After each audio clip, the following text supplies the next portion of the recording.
Radio, sean ustedes bienvenidos a una nueva emisión de su programa, Soldados de Dios. Hoy estamos muy contentos porque tenemos, como podrán ver en sus pantallas, en sus imágenes, tenemos la visita de nuestro amigo Raúl Alonso. El tema de hoy es muy interesante, es un tema que tratamos mucho, todos aquellos que estamos involucrados un poco en lo que es la evangelización y sobre todo en la plática con personas de otras religiones, sean cristianas o no sean cristianas. Y el tema de hoy es las sagradas imágenes. Bueno, antes de entrar al tema, recordarles que estamos en las redes sociales, estamos en Facebook, estamos también en la página de valoraradio.org, donde pueden darnos sus comentarios y darle seguimiento a este programa. Incluso, como podrán ver, en este momento me pongo a compartir la emisión del programa también en nuestras páginas amigas, y pues darle la bienvenida. Raúl, pues qué bueno que estás aquí con nosotros de nuevo, ya nos tocaba seguir comentando los temas que nos gustan y nos apasionan de la apologética, ¿verdad? Sí, muchas gracias, Jaime, gracias por invitarme y espero que les guste el tema. Pues este tema es un tema muy sencillo para nosotros, la verdad, pero desafortunadamente es el caballito de batalla de muchas de las, por no decir de todas, de las sectas. Hay que decirle sectas como son, porque eso es lo que son, y de todo el proselitismo anticristiano, el caballito de batalla, o sea, la punta de lanza de todas las discusiones que tenemos con nuestros hermanos separados, es las imágenes, el uso de las imágenes. Bueno, pues vamos a empezar con este tema. Primero que nada, si ustedes entran a un templo católico, ¿qué es lo primero que van a ver? Van a ver en el puro centro un Cristo crucificado, ven imágenes de María. Si el templo está dedicado a algún santo en especial, verán la imagen de ese santo. Es decir, verán a lo largo del templo una gran cantidad de imágenes donde muchas personas se acercan, incluso muchas de ellas tienen alcancía para poder poner ahí sus donativos y poder elevar sus oraciones. Entonces nosotros católicos estamos llenos de imágenes. Sin embargo, como ahorita lo vamos a ver más adelante, los hermanos separados nos hablan de que es un error gravísimo el tener imágenes. Y no se diga rezar frente a ellas, no se diga llevarlas en procesión. Pues ese va a ser el tema de hoy, las sagradas imágenes. Y para eso tenemos aquí a un experto en ese tema, que es Raúl Alonso. Raúl escribió todo un artículo en una de nuestras páginas amigas, que es católicosfirmesensufe.org, donde habla precisamente del tema de las imágenes. Por eso quise invitarlo, porque él sabe todo de este asunto. Si tienen oportunidad de darle seguimiento, pueden escribirnos sus preguntas también a través de las redes sociales, donde él, si no podemos contestarles en este momento, posteriormente les prometemos que se las respondemos todas y cada una de ellas. Pues bueno, Raúl, empezamos con el tema. ¿Cuál es el principal problema que tenemos con nuestros amigos, con nuestros hermanos separados, cuando se trata de hablar de las imágenes? ¿Cuál es el problema? Bueno, como bien dices, es el caballito de batalla. Yo pienso que en la inmensa mayoría de los debates que vemos, o en el proselitismo que hacen algunas denominaciones, o casi todos, pues te invitan a leer la Biblia. Y bueno, les voy a leer Éxodo 24, que usualmente es la cita que más usan. Entonces dice Éxodo 24, no te harás escultura, ni imagen alguna, ni de lo que haya arriba en los cielos, ni de lo que hay abajo en la tierra, ni de lo que hay en las aguas debajo de la tierra. Y después de leer esto, obviamente pues nos piden, o sea, el reto es interesante porque te dicen, agarra tu Biblia, agarra la Biblia católica, léelo, y esto lo tomé precisamente de la Biblia de Jerusalén. Pues puede provocarte dudas, ¿verdad? Pues volteas y ves en tu casa la imagen de la Virgen de Guadalupe que tienes ahí, o un crucifijo. Entonces dices, bueno, aquí la Escritura me dice claramente que no podemos usar imágenes.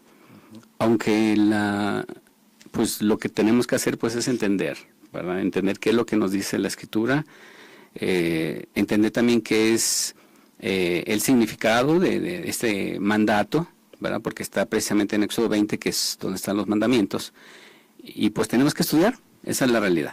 Entonces la Escritura nos dice claramente que no nos hagamos imágenes. Muy bien. ¿Por qué entonces las hacemos nosotros? ¿Por qué tenemos imagen los católicos? ¿Por qué? Y lo digo entre comillas, porque desobedecemos la Biblia al decir que tenemos imágenes. ¿Cuál es el primer punto de argumento que tenemos para decir que nosotros no rompemos con este mandato de Éxodo 24 al tener imágenes e incluso usarlas para el culto? Sí, lo más fácil es leer el contexto, y es bien fácil. Pues hay que leer el versículo inmediato superior, o sea, el Éxodo 23.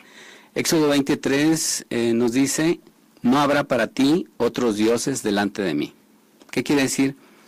que el versículo 4, que por cierto, pues, digamos, los textos sagrados no tienen la numeración como lo conocemos, sino que son cartas básicamente que no tienen números. Así la numeración fue muy posterior a la escritura, es decir, fue hasta la Edad Media cuando se empezaron a colocar capítulos y versículos. La Biblia no se escribió en capítulos y versículos como tal, entonces cuando nosotros leemos Éxodo 24, tenemos que leer desde antes, ¿no? Tenemos para comprender todo 3. el sentido del texto. Así es, tenemos que leer el 3 para poderlo entender. Entonces, ¿qué es lo que nos están diciendo aquí? Dios le está diciendo al pueblo israelita, pues que no deben de tener otros dioses. Ese es el contexto. Recordemos que en esa época los únicos que eran monoteístas, pues eran ellos. Todos los demás tenían muchos dioses, ¿verdad? Y pues recordamos por lo a Baal, había muchísimos, estaban rodeados de politeístas. Entonces realmente los únicos que eran monoteístas eran los israelitas. Entonces lo que quería Dios era asegurarse que no tuvieran otros dioses, ¿sí? El versículo 4, realmente en su contexto de lectura y comprensión normal, pues habla de que las esculturas que se hacían eran para ser idolatradas, pero podemos ir a más profundidad, a mayor profundidad. Entonces las imágenes en el contexto de este pueblo de Israel, estamos hablando de las épocas de Moisés, acababan de salir de un lugar llamado Egipto, y en Egipto precisamente había un politeísmo muy marcado y a través de ídolos, ¿no? Una gran cantidad de imágenes que ellos idolatraban. Entonces ellos vienen influenciados mucho por ese movimiento religioso de los egipcios, y obviamente Dios les pone un alto, es decir, no tendrás otros dioses enfrente de mí. Ahora, el texto importante, el texto original, ¿realmente Dios nos está diciendo que no nos hagamos imágenes o nos está pidiendo algo, no solo que no hagamos dioses? Si nosotros nos vamos a leerlo de forma literal, pues no podremos tener ni siquiera nuestras imágenes en Facebook, por ejemplo, o tomarnos fotografías. Sería una blasfemia, ¿verdad? Sería pecado las selfies. Sí, sería terrible, ¿no? Sería terrible, ¿no? Y vas a ver con todo el mundo tomándose selfies. Pero aquí lo que podemos hacer es analizar el texto en hebreo, ¿verdad? Obviamente no hablo hebreo, pero podemos hacer un análisis usando hermenéutica, viendo los significados de las palabras. En este caso, la palabra que viene traducida como imagen, efectivamente traducida, digamos, sí es una imagen, pero es una imagen para ser idolatrada. Y aquí ya Jaime me hizo favor de ponerlo, dice pesel, ¿verdad? Se usa la palabra pesel, y pesel, según el diccionario Strong, quiere decir que es una imagen para ser idolatrada, ¿sí? Es un ídolo, incluso algunas Biblias lo traducen como ídolos, ¿verdad? Entonces, las únicas imágenes que prohíbe Dios son imágenes que van a ser usadas para ser idolatradas, que van a ser ídolos. En hebreo hay una palabra que se usa para la imagen representativa, que es como las que tenemos nosotros, que es tselem. Tselem es una imagen representativa, no tiene un fin malvado como ser un ídolo, y pues por ejemplo en la misma Biblia se usa para cuando dice que Dios nos hizo a su imagen y semejanza, se usa Tselem precisamente. Entonces nosotros somos un Tselem de Dios. Dios, efectivamente. Muy bien, de acuerdo. Entonces esas dos palabras son importantes identificarlas, ¿no?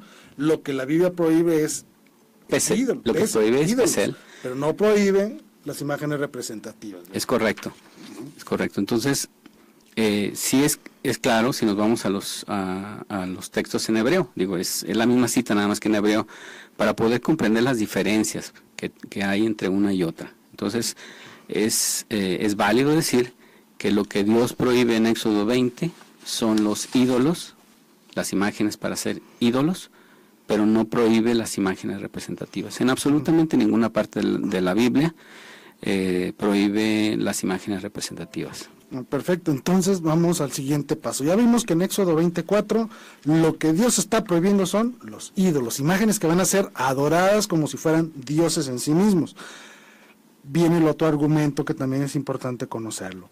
En algún momento nuestro Dios mandó a los israelitas a hacer imágenes, ¿sí o no? Por supuesto que sí. Okay. Y digamos, esto es muy importante a la hora de que estés platicando con algún hermano separado. porque pues Dios es un Dios de orden, no es un Dios de contradicción. No puede mandarte a hacer algo y después hacerlo Él o mandarte a hacerlo. Entonces en Éxodo 25:18, Dios manda poner 2 estatuas de querubines en el templo. Dice, harás 2 querubines de oro macizo, los harás en los 2 extremos del propiciatorio. Haz el primer querubín en un extremo y el segundo en el otro. Pues en el lugar más sagrado del templo había imágenes, y de oro. Así es. Así lo pueden ver. Si gustan consultar su escritura, aquí lo pueden ver. ¿Sí? Muy bien. Y por cierto, si releemos Éxodo 24, o sea, los querubines, pues obviamente están en el cielo, ¿verdad? Y Éxodo 24 dice, no te harás esculturas ni imagen alguna de lo que hay arriba en los cielos. Entonces obviamente no se puede contradecir Dios, ¿verdad? Pero no nada más eso, ¿verdad? En Números 21, del 8 al 9, Dios manda hacer una serpiente de madera. La serpiente. En un poste, sí. Entonces dijo Yahvé a Moisés, hazte un abrasador y ponlo sobre un mástil. Todo el que haya sido mordido y lo mire vivirá. Hizo Moisés una serpiente de bronce y la puso en un mástil. Y si la serpiente mordía a un hombre y éste miraba a la serpiente de bronce, quedaba con vida.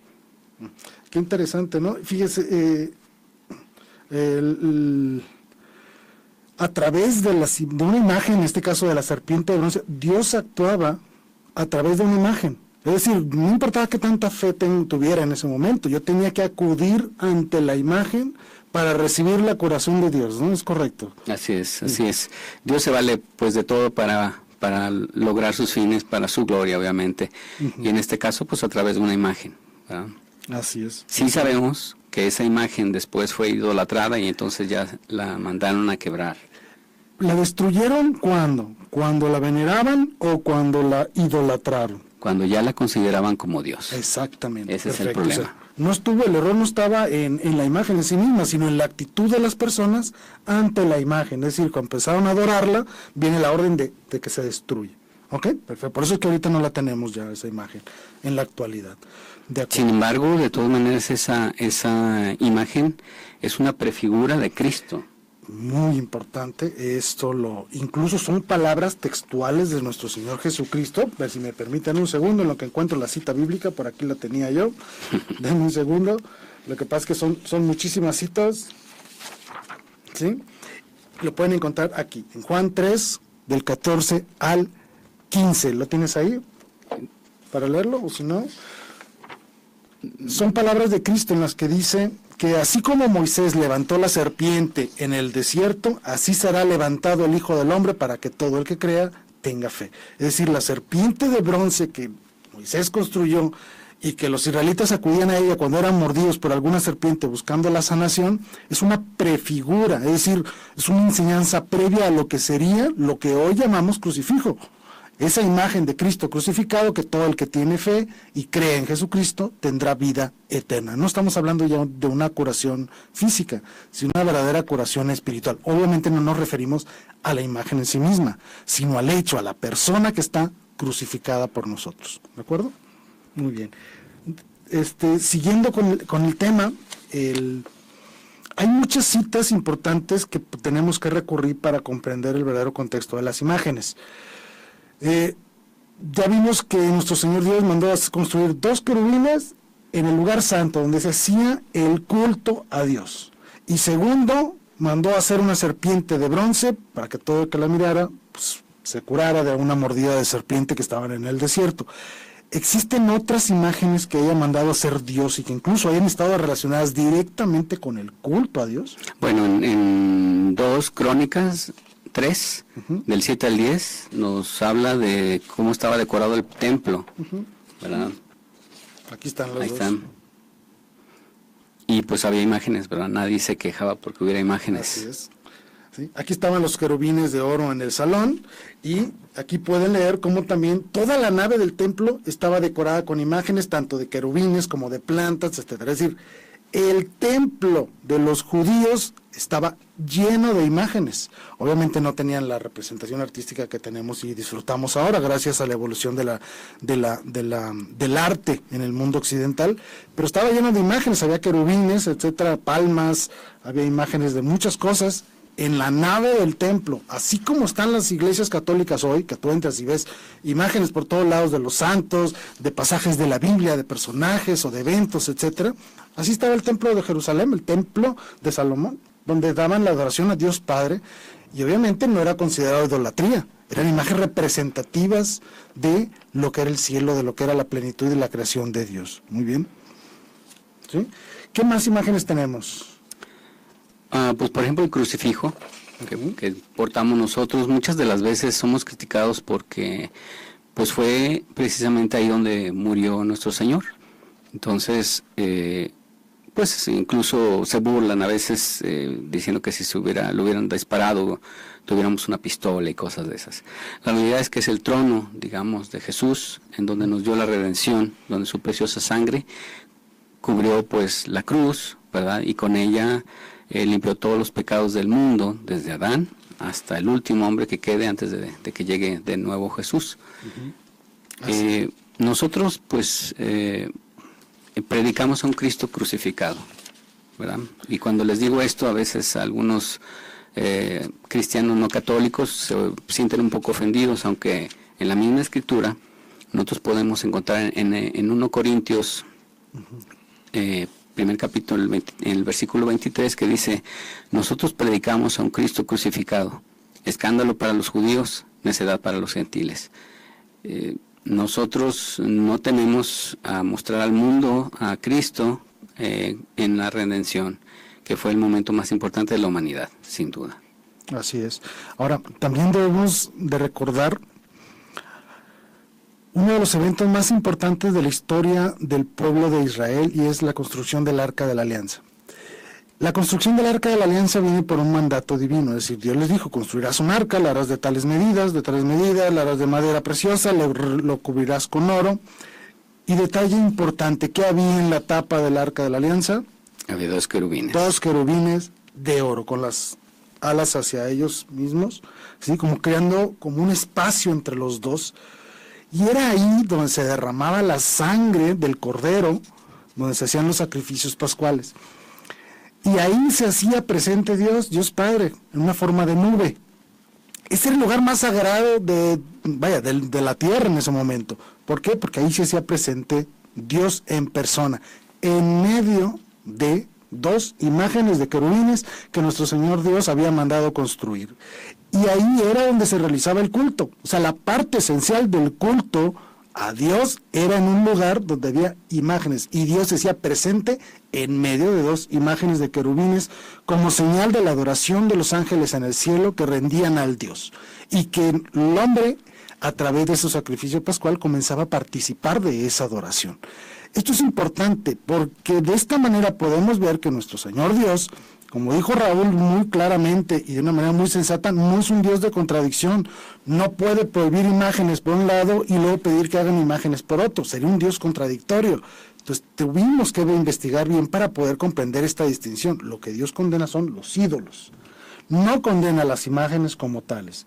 El pecado o el error de las imágenes que nosotros lleguemos a considerarlas que son dioses. Incluso podemos idolatrar sin tener una imagen, ¿verdad? Se puede idolatrar al dinero. Interesante, eso es muy interesante, porque no toda imagen, y fíjense lo que voy a decir, no toda imagen es un ídolo, y no todos los ídolos son imágenes, y eso lo podemos leer aquí, en el Catecismo, en el artículo 2113, donde claramente nos dice que un ídolo es todo aquello que quita del lugar principal en nuestras vidas a Dios. Llámese dinero, llámese placeres, llámese comodidades, fama, objetos, no sé, sabrá Dios qué cosas.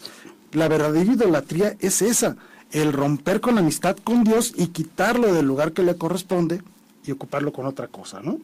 Esa es la verdadera. Eso es verdaderamente lo que condena a Dios. Perfecto. Así es importante recalcarlo. Muy bien. Adelante, pues bueno, vamos a seguir con el tema ahora. Quiero mencionar algo aquí, porque digo, a veces puede ser que también cause algo de dudas, ¿verdad? Si vemos la veneración que se hace en las imágenes, ¿no? Que las besamos, que vamos y vemos las procesiones, ¿verdad? Puede crear dudas. Algo que sí es importante, pues, enfatizar es que por ejemplo, cuando Moisés estaba en el monte, ¿sí? Voy a leer la escritura que es más sencillo. Dice: Moisés era pastor del rebaño de Jetro, su suegro, sacerdote de Madián. Una vez llevó las ovejas más allá del desierto y llegó hasta Horeb, la montaña de Dios. El ángel de Yahvé se le apareció en forma de llama de fuego en medio de una zarza. Vio que la zarza estaba ardiendo, pero la zarza no se consumía. Dijo pues Moisés: voy a acercarme para ver este extraño caso, ¿por qué no se consume la zarza? Cuando vio Yahvé que Moisés se acercaba para mirar, le llamó en medio de la zarza diciendo: Moisés, Moisés. Él le respondió: heme aquí. Le dijo: no te acerques aquí, quita las sandalias de tus pies, porque el lugar en que estás es tierra sagrada. Y añadió: yo soy el Dios de tu padre, el Dios de Abraham, el Dios de Isaac, Dios de Jacob. Moisés se cubrió el rostro porque temía ver a Dios. Esto nos demuestra que Dios nos pide también que tengamos respeto hacia lugares sagrados, ¿verdad? Como en ese caso era la tierra, no era la sangre de Cristo, ¿verdad? La bendita sangre de Cristo, era la tierra que le decía: quítate las sandalias, ¿verdad? Para que respetes, ¿verdad? Entonces nosotros tenemos un respeto tanto por las imágenes, ¿verdad? Porque no las podemos mal usar ni podemos permitir que sean violentadas, ¿verdad? Que se hagan burla de las imágenes, porque son sagradas. Y obviamente nuestra honra, nuestro corazón, nuestra disposición interior, cuando vemos las imágenes, se dirigen pues no necesariamente al material con que están hechas las imágenes, se dirigen hacia quien las imágenes representan. Acuérdense que les dije que son imágenes representativas. Entonces estas imágenes pues representan a alguien, que en el caso de la Santísima Virgen, pues obviamente a la Madre de Dios. Nuestro corazón, al ver la imagen, porque nosotros, pues los que tenemos nuestros sentidos, pues los usamos para el culto, para poderle, a través de la imagen, recordar que tenemos a la Virgen de nuestro lado, que nos va a cubrir con su manto, y podemos dirigir nuestra oración viendo la imagen, pensando en nuestra Madre. Eso no es ningún problema. Sí, incluso lo que está mencionando Raúl viene en el Catecismo, en el artículo 2132. Pueden leerlo ustedes aquí directamente del Catecismo, y básicamente plantea dos aspectos muy importantes con respecto a nuestra actitud hacia las imágenes. El primero, no creo que lo dijimos nosotros, fue San Basilio. Dijo que el honor dado a las imágenes se remonta al modelo original. Es decir, yo cuando me paro frente a una imagen y empiezo a rezar o empiezo a pedir algo, empiezo a hacer oración, lo que sea, no le estoy orando al yeso, a la madera, al metal o a la pintura que está ahí. No me estoy dirigiendo al objeto que tengo enfrente, sino al modelo original, como dice San Basilio, es decir, a quien está representado, ¿sí? Y todos y cada uno de nosotros lo hemos hecho alguna vez en nuestra vida, seas o no seas católico. Muchos de nosotros, al tomar alguna imagen de algún esposo, esposa, hijo, papá, mamá, abuelito, lo que sea, que lo recordamos de alguna manera, tomamos una foto, ¿y qué es lo que sucede?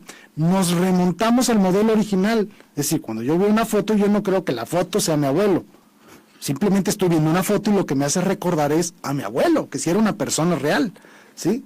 Mi reflexión a través de las imágenes va dirigida al modelo original en el cual está representado en esa imagen.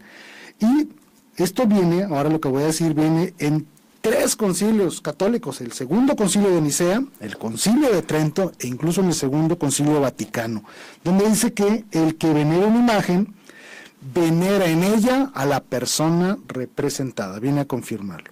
Y esto viene también en la Suma Teológica de Santo Tomás de Aquino, que la voy a leer porque es importante que quede bien claro cuál es el concepto de las imágenes dentro de la doctrina católica. Y es: el culto de la religión no se dirige a las imágenes en sí mismas como realidades, sino que las mira bajo su aspecto propio de imágenes que nos conducen a Dios encarnado. Ahora bien, el movimiento que se dirige a la imagen en cuanto tal no se detiene en ella, sino que tiende a la realidad de la que es imagen. Eso viene en la Suma Teológica. ¿Qué es lo que está diciendo? Que lo que nosotros hacemos hacia la imagen, lo que realmente estamos haciendo es hacerlo ante la persona que está representada en esa imagen. Es decir, las imágenes no nos oyen, ¿verdad? Ni ven, ni andan, ni caminan, ni hablan, nada. No, ya lo sabemos, no somos estúpidos. Perdón que lo diga, pero es cierto, ¿sí? Claro. Los únicos que creen que las imágenes son dioses, pues no somos nosotros los católicos, ¿sí? Eso es muy importante decirlo. Son los que nos acusan. Sabemos perfectamente que las imágenes no caminan, ni que no hablan. Sí, porque es precisamente cuando nos citan Salmo 115, ¿no, Jaime? Que es precisamente esa en la que habla que... pues habla de los ídolos que tienen orejas y no oyen, tienen boca y no hablan, ¿no? Y realmente nosotros no pensamos eso, ¿verdad? Sí, descubrieron el hilo negro, ¿no? Cuando nos citan eso, ¿no? Nosotros nos sorprendemos porque de verdad las imágenes no hablan, ¿me lo juras? Ya lo sabemos, o sea, hasta absurdo es que nos lo digan y nos lo citen, ¿no? Sí. Diciendo como si pensáramos que una imagen de María o se va a mover y nos va a empezar a dar consejos, pues no, ya lo sabemos que no, ¿sí? Pero nosotros estamos hablando con que la persona que está ahí representada. Y les pongo otro ejemplo muy sencillo. Si yo tuviera a María aquí sentada conmigo, no me voy a dirigir con ella a través de una imagen, voy a platicar directamente con ella. ¿Sí? Las imágenes son solo una forma de estimular el movimiento sensitivo del ser humano hacia la oración. ¿Sí? Porque nosotros vemos, nosotros escuchamos, nosotros sentimos. Y las imágenes son parte esencial de nuestra capacidad sensitiva, es decir, el ver una imagen mueve nuestra alma hacia la oración, hacia el sentimiento, hacia lo que sea, y háganlo ustedes, tomen imágenes de muchas cosas. Si ven una imagen muy fea, pues les va a dar miedo, les va a dar terror, o no sé, si ven una imagen de una persona pobre, va a darles compasión, sentimiento, etcétera. Lo mismo sucede con las imágenes que nosotros tenemos en nuestros templos, simplemente son para despertar el sentimiento religioso y movernos a la oración, no porque pensemos que hablan, caminan, por favor, pues eso es obvio, ¿no? Sí, cuando Jesús se encarna y bueno, es parte del plan de salvación, se presenta como uno más, como nosotros, con la misma forma. No se presentó como un gigante de 10 metros, no se presentó, no sé, con 4 ojos, se presentó como nosotros. Y él usó incluso los mismos sentidos para que viéramos, ¿verdad? Con su voz, con la saliva curaba, ¿verdad? Tocaba. Nosotros somos seres humanos y tenemos sentidos y obviamente los debemos utilizar para dar gloria a Dios. Obviamente, cuando entras a una iglesia, pues hueles, ¿verdad? Puede haber incienso, puede haber velas, ¿verdad? Puedes tocar. La música litúrgica que nos mueve la oración. Sí, impresionante, ¿no? A ti te encanta el Pan de Lingua, por ejemplo, ¿no? Un Hueladoro te devote, y una gran cantidad de canciones y de música sacra, pues que nos lleve a la oración, simplemente cantándola, ¿no? El que canta ahora 2 veces. Exacto. Somos seres sensitivos. Y nosotros vemos, ¿verdad? O sea, no es lo mismo que tú veas un crucifijo con Jesús, con su expresión, ¿verdad? De que está, pues, fallecido, ¿verdad? Y que te acuerdes que Él lo hizo por ti y que lo veas como sufrió, ¿verdad? Es como cuando vemos la película de La Pasión de Cristo, que también, te duele, también, que sí. Cuánta gente no salía llorando. Infartadas hubo en esa película, ¿no? Sí. Porque por la emoción que le daban las imágenes que estaban viendo. Por lo que provocaba, precisamente, porque eso es lo que hace, provocar los sentidos, ¿verdad? No nos dejamos guiar por los sentidos, pero nuestros sentidos nos ayudan. Así es, así es. Ahora, otro detalle muy importante. Uno de los argumentos que también utilizan con nosotros la gran cantidad de sectas es de que los judíos no representaban a Dios, no había ninguna representación de Dios como tal. Y hay 2 argumentos ahí importantes que debemos aclararlos. El primero es, nadie había visto a Dios, pues no había manera de representarlo. La única forma en la que sí podían representar a Dios, si lo recordarán, es una cosa llamada menorá. Es una vela con 7 picos, ¿no sé? Con 7 velas, un candelabro. Ese candelabro evoca para un judío el pasaje precisamente de la zarza ardiente, ¿no? Donde Moisés se presenta ante Dios y en tierra sagrada y ve una zarza ardiendo que no se consumía. Pues eso es la menorá, esa es la conmemoración de ese momento en el que Dios se presenta ante Moisés y lo envía. Entonces sí había representaciones de Dios en el antiguo Egipto. Ahora sí tenemos representaciones del Padre y del Hijo principalmente. Y bueno, también del Espíritu Santo. ¿de dónde sacamos esas imágenes? Es decir, ¿por qué ponemos a Dios Padre viejito, canoso, y ponemos a Cristo a un lado? Bueno, básicamente es porque, bueno, somos seres humanos y entonces vemos todo de forma antropocéntrica, ¿verdad? Todo lo representamos como nosotros somos. Entonces, pues obviamente si Dios es Padre, pues lo ven como alguien más grande que el Hijo, ¿verdad? Por eso precisamente lo representan así. Pues obviamente Dios Espíritu Santo lo representa como una paloma, porque precisamente en el bautismo de Jesús, cuando precisamente la Trinidad se ve en acción, ¿verdad? Que habla Dios Padre y que estaba Jesús siendo bautizado y el Espíritu Santo viaja en forma se presenta en forma de paloma, pues obviamente tenemos esa referencia, ¿no? Entonces ya tenemos las imágenes de Dios, o sea, tenemos imagen de las personas divinas. Tenemos una fotografía. Así es, tenemos una fotografía que se va a hacer un tema posterior y no adelante, que va a ser muy interesante, pero esto es muy importante y para eso voy a poner esta cita. Juan 14, versículos 8 y 9. En estos versículos se da una discusión donde Felipe le pregunta a Jesús: oye, Jesús, muéstranos al Padre, ¿sí? Jesucristo hasta lo regaña y dice: ¿cómo que te muestre al Padre? Pues el que me ha visto a mí, ha visto al Padre. Por lo tanto, ya tenemos la imagen del Padre. ¿En dónde? En la imagen de Cristo. Así es. Así como nosotros somos imágenes de Dios, Jesucristo es la imagen viva del Padre. Por eso es que ya podemos representar a Jesucristo, al Padre, y tenemos imágenes del Espíritu Santo. Principalmente son dos: la paloma y el fuego de Pentecostés, y son las imágenes representativas por excelencia del Espíritu Santo. Sí. Entonces ya tenemos las imágenes de Dios, por decirlo de alguna manera. Obviamente la encarnación de nuestro Señor Jesucristo pues es la imagen perfecta de Dios, ¿sí?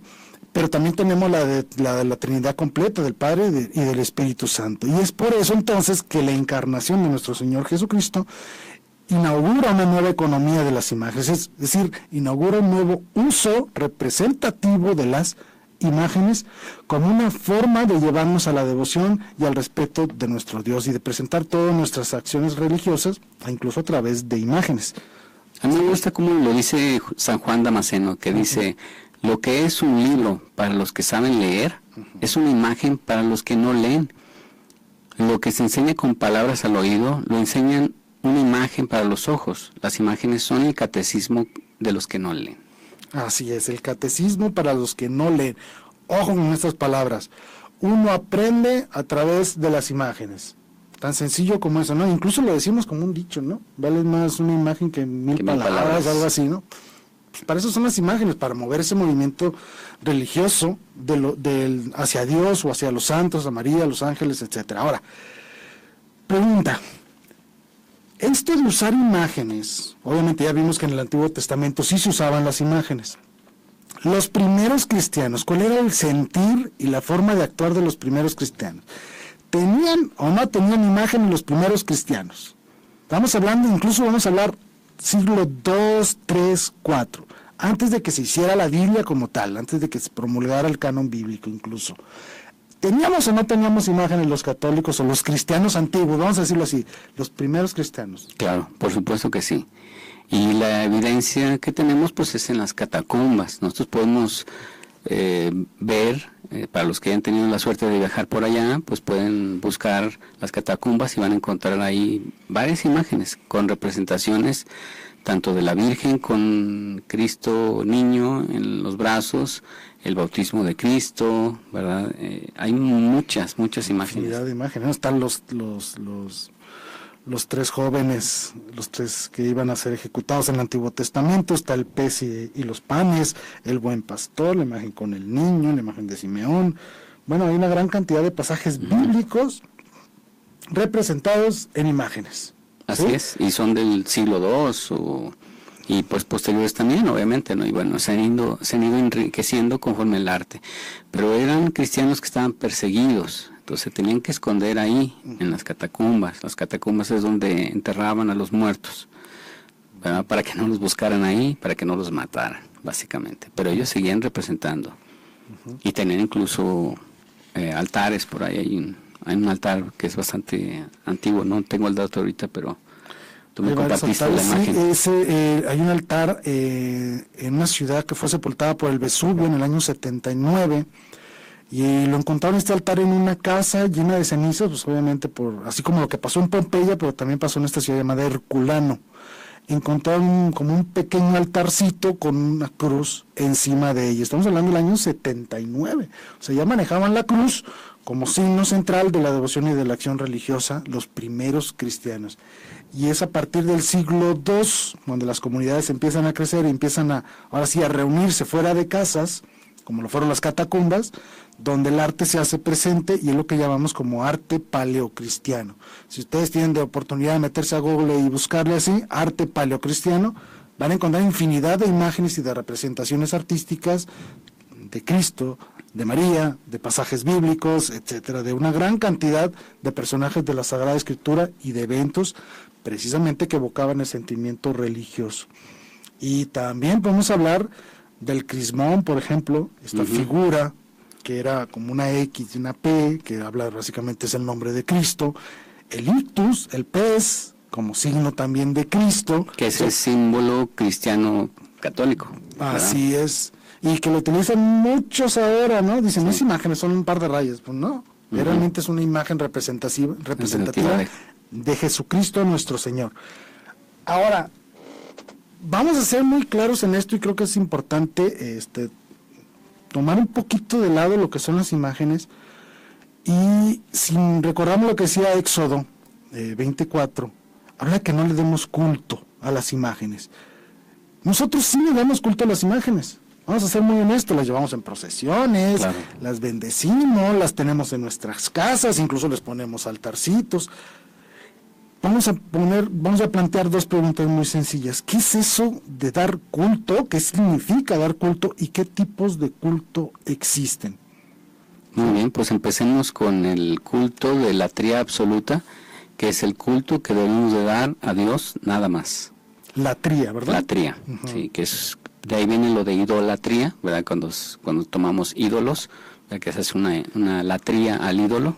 Bueno, en el caso de nosotros, el único culto que damos a Dios y a nadie más es el de la latría absoluta. Solo a Dios. Solamente ¿No a le Dios. damos culto de latría ni a María? No, para nada. ¿A los ángeles? No, de ninguna ¿A los manera. santos? No. ¿A las imágenes? No. ¿Escucharon? Pues si alguien tenía la duda, solo a Dios se le rinde el culto de latría. Y todo culto inicia en el corazón, no en las rodillas. Ese es otro. Pero algunas personas piensan que el culto de latría inicia en las rodillas. Entonces, por eso cuando ven a alguien arrodillado frente a una imagen, piensa que le están dando culto de latría, o sea, está haciendo idolatría. Eso no está bien, eso no es correcto. Todo nuestra disposición interior que nace en nuestro cerebro y en nuestro corazón es lo que nos mueve. ¿Qué es lo que hacemos, por ejemplo, cuando vamos y damos el culto de latría a Dios? Pues le damos gracias, ¿verdad? Porque es nuestro Dios, porque es nuestro Salvador, porque Él nos creó, porque nos dio trabajo, porque tenemos con qué vestirnos, porque tenemos con qué comer. Bueno, a Él y nada más a Él. Y todo lo que hacemos es para su gloria. Ese es el culto de latría absoluta. Esto es muy importante, ¿eh? Ahora, nosotros sí le rendimos culto a María y le rendimos culto a los santos. ¿Y esos cómo se llaman, esos tipos de culto? Sí, la iglesia, para que quedara claro, ¿verdad? Definió que se llama dulia a María, que es nuestra madre, la madre de Dios. Se le da algo que se llama hiperdulia, que es más. Todo el honor en cuanto a criatura que podemos dar, se lo damos a María, porque es la madre de Dios. A la corte celestial le damos el culto de dulia, ¿verdad? Que es de honra, ¿verdad? Que es cuando pedimos su intercesión, ellos por nosotros, que oren a Dios. Así es. Nosotros rendimos culto entonces sin faltar al primer mandamiento, que es no rendirle culto a otros dioses. Ojo con lo que dice, no demos culto a otros dioses, pero no significa que no le podamos dar culto a las criaturas, subordinando ese culto a Dios, obviamente. Y lo dice incluso San Pablo, hay que darle honor a quien honor merece, ¿sí?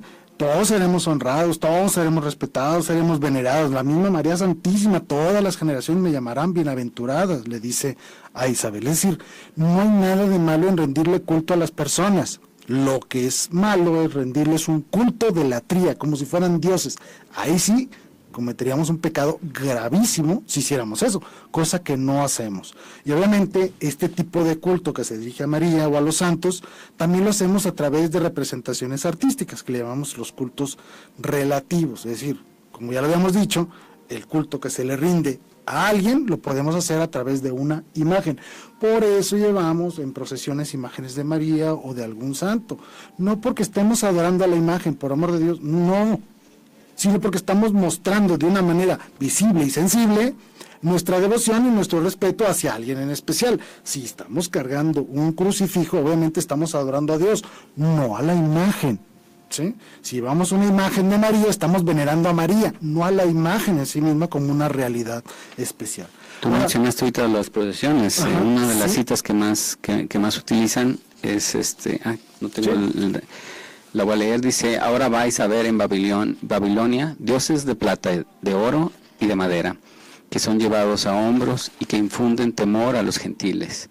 Entonces, quien no lea bien y que no comprenda lo que dice, pues se puede espantar, ¿verdad? Puede relacionar esto con las procesiones. Así es. Pero dice claramente dioses. Sí, ahora vais a ver en Babilonia dioses. Dioses. Sí, y no es el caso de nosotros. Lo pueden leer aquí. En algunas Biblias viene como Baruch 6. En las Biblias católicas por lo general viene como Carta a Jeremías, versículo 3. Pero es la misma, ¿no? Donde habla de eso que está mencionando Raúl. Ahora, ¿Dios le gustan o no le gustan las procesiones con imágenes? Vamos a ser muy directos, porque incluso el tiempo ya ves que va volando. A ver, ¿Había o no había procesiones en el antiguo, con los antiguos judíos? déjame leerte esta cita. ¿Cuál es? Josué 7:6. Hijo de Nun llamó a los sacerdotes y les dijo: tomad el arca de la alianza y que 7 sacerdotes lleven Eso está trompetas acá. de cuerno de carnero delante del arca de Yahvé. Al pueblo le dijo: pasad y dad la vuelta a la ciudad y que la vanguardia pase delante del arca de Yahvé. Eso está aquí en Josué 6. Eso suena a una procesión de Sí, ahorita. incluso fueron 7 días seguidos haciendo procesiones y el séptimo día hicieron 7 procesiones y ante entonces cayeron las murallas de Jericó y los israelitas pudieron dominar la ciudad. Es decir, Dios pidió que hicieran procesiones con el arca de la alianza.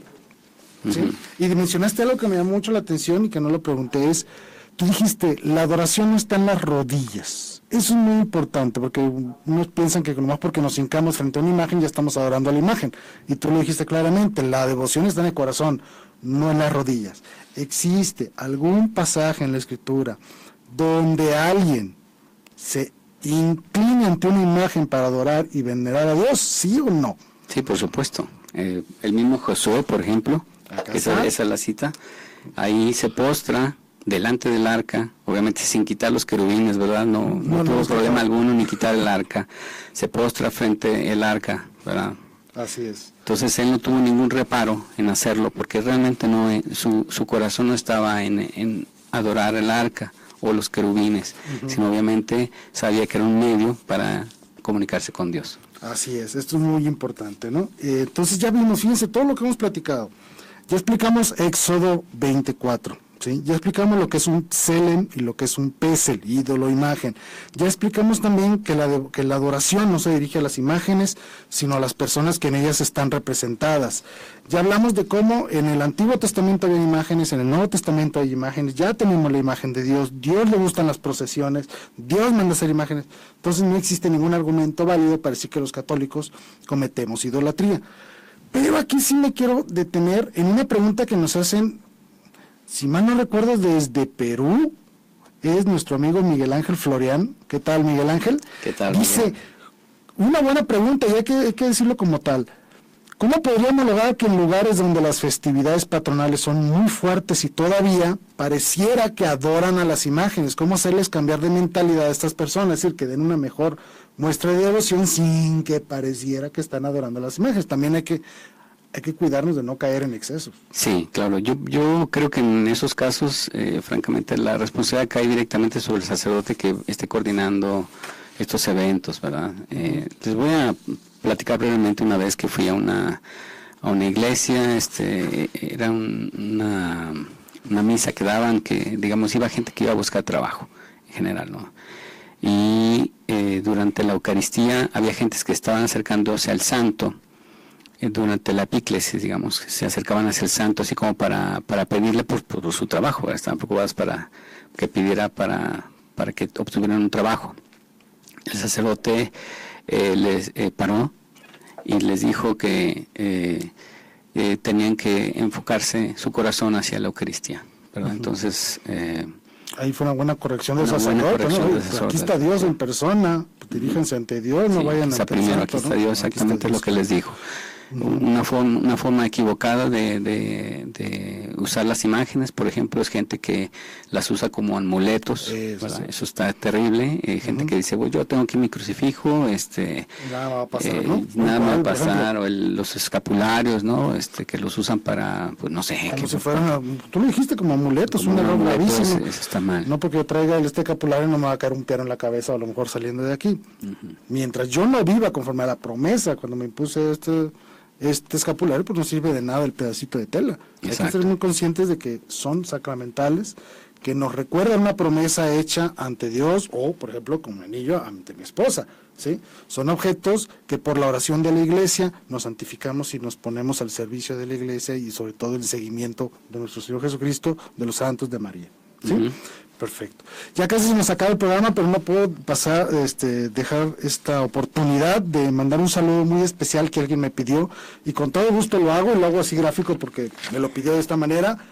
Muñe, un gran saludo, y también un saludo al equipo de béisbol, equipo de béisbol de Astros de Zapopan, que ya nos están escuchando y ya nos dan seguimiento semanalmente. Gracias, esperamos verlos ahí pronto. Y pues bueno, vamos a empezar a concluir el tema. Gracias a todas las personas que nos están escribiendo a través de las redes sociales. Aquí lo he estado revisando a través del programa. Por cuestiones de tiempo no puedo responder a todas sus inquietudes. Prometemos hacerlo, tanto Raúl como yo, ponernos a contestar sus preguntas y agradecerles personalmente a cada uno de ustedes sus comentarios y su seguimiento. De verdad, muchas gracias, porque es gracias a ustedes que hacemos posible este programa, y nos esforzamos semana a semana para seguir tratando de traerles temas interesantes, ¿no? Raúl, tú, adelante, ¿quieres concluir con algo? Sí, quiero leerles esta cita. Dice: cuando oigo hablar de Cristo, una imagen de un hombre colgado en una cruz toma forma en mi corazón, como reflejo de mi rostro aparece naturalmente en el agua cuando pienso en ella.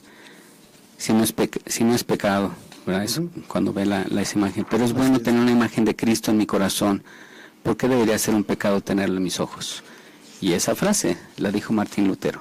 Fíjate, el creador pues hay que decirlo como tal, del protestantismo, que causó la reforma protestante, ellos no estaban en contra de las imágenes en sí mismas, ¿no? Sí cometieron un montón de abusos, incluso no es nada nuevo. En el siglo VIII también hubo un fuerte movimiento iconoclasta, es decir, que odiaban las imágenes o aborrecían a las imágenes. No es nada nuevo. Sí, la Iglesia ha tenido a lo largo de los concilios que reafirmar lo que es la doctrina católica de las imágenes, y ha tenido que salir a la defensa de cuál es el verdadero uso que tenemos que darles a las imágenes. Eso es muy importante, ¿sí? Debemos de tratar a las imágenes con mucho respeto y cuidarlas, porque son obras de arte. Segundo, porque evocan nuestros sentimientos a la oración, no porque sean dioses, no tiene nada que ver con nosotros, ¿sí? Y debemos de recordar que Dios mismo puede actuar a través de las imágenes. Es correcto, ¿no? Es correcto, sí, dice San José María Escrivá de Balaguer que no temas besar tu crucifijo cuando te estés pasando por una tentación fuerte. Así es, sí. Hay otros santos que se lanzaban a las espinas. Ustedes pues pueden optar por alguna de las dos opciones, ¿no? Ahora sí que depende de la tentación, ¿no? Aviéntate las espinas o besa el crucifijo, pues ya verán ustedes cómo le hace. Pero el chiste es vencer las tentaciones con calma, con fuerza, así que con hombría, con valentía, ¿no? Claro. ¿De acuerdo? Muy bien. Pues hemos llegado al final de este programa, infinitamente agradecido con todos y cada uno de ustedes. Raúl, gracias por venir, espero que pronto regreses. Es un placer siempre. Qué bueno, gracias, que pasen muy feliz tarde, que Dios los bendiga, hasta luego. Bendiciones. Gracias.